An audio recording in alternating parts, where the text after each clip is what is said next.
I recently came across a video on YouTube on a channel called Inside the Score, which I recommend, and I'm linking the video in the description, called The Death of Melody, about the melody in Western music being pretty much dead.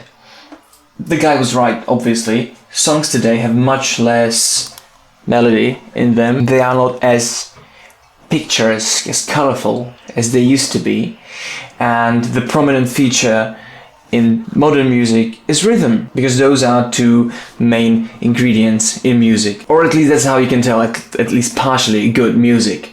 Rick Beato says that you have to have like big jumps, big leaps in a melody to be interesting.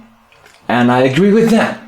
My wife even, who's not a professional or anything, she said, it's catchy, but it's not music. And she was right. And if it is music, not very good, let's face it. So yeah, I went on to listen to the song, which I knew about, but I didn't really pay much attention to it. And I didn't like it, which was expectable. But I realized that there is melody in there, kind of hidden, because the singer, she just whispers most of the song, and you can't really hear that there are actually 3 or maybe even more melody lines on top of one another, which is something Queen used to do back in the 70s, and they were extremely popular with that. And like a trademark thing in Bohemian Rhapsody, everybody knows that. Also, the song has very groovy bass, which I love. It has the riff going on in the post-chorus part. There's no chorus, it's a chorus, which is just a simple sine wave synth, and I think if maybe someone spent a little bit time designing that sound, it could have been a lot more interesting. But obviously they were going for a minimalist production.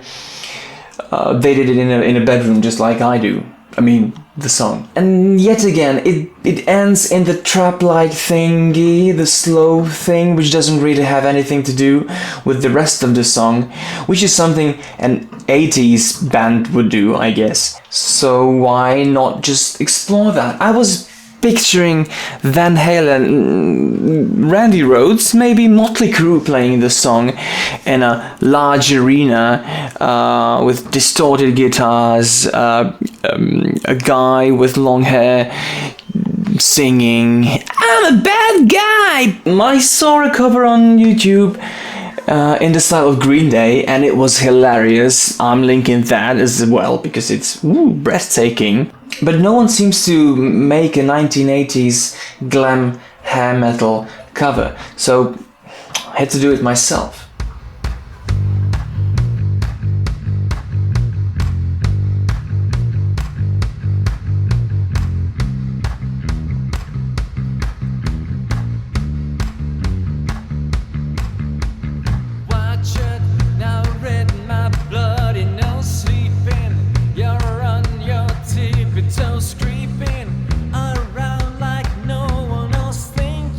So criminal, bruising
Well, I'm not saying the song is better like this.